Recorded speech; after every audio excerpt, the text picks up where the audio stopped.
എന്താ മോളെ? അമ്മയെ ഞാൻ വീട്ടിൽ കൊണ്ടുപോയി വിടാം. വീട്ടിലൊരു കാറുണ്ടല്ലോ. രാവിലെ ഈ നടത്തം നല്ലതാ. അതുകൊണ്ടാ. അച്ഛനൊക്കെ സുഖമായിരിക്കുന്നു മോളെ? അതെ അമ്മ. ആ, ഞാനങ്ങ് ചെല്ലട്ടെ.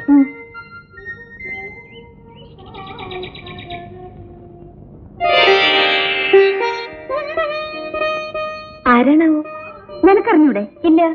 നീ കണ്ടിരിക്കാനിടയില്ല. ഇതാണ് വിമൽ കുമാറിന്റെ അമ്മ. ആഹാ, ഇപ്പഴേ മണിയെടുത്ത് വെച്ചോ. വലിയ ഭക്തിയാണെന്ന് വിമൽ പറയാറുണ്ട്. വാ. അർച്ചനെ, നീ ഭാഗ്യവതിയാണ്. എന്നേക്കാൾ ഭാഗ്യവതി നീ ആകുമായിരുന്നു. എത്ര പേരെ നിന്റെ പിന്നാലെ നടന്നത്. പ്രേമത്തിൽ വിശ്വാസമില്ലെന്ന് പറഞ്ഞ് ഒഴിഞ്ഞു മാറുകയല്ലായിരുന്നു.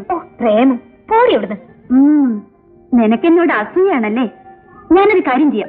ഇന്ന് തൊട്ട് ദേവിയോട് നിനക്ക് വേണ്ടി പ്രാർത്ഥിക്കാം. സദ്ഗുണസമ്പന്നനായ ഒരു യുവാവിനെ എന്റെ ആരാധനയ്ക്ക് ഭർത്താവായി ലഭിക്കാൻ. തുടങ്ങി അവളുടെ ഒരു പ്രസംഗം. നീ വാ.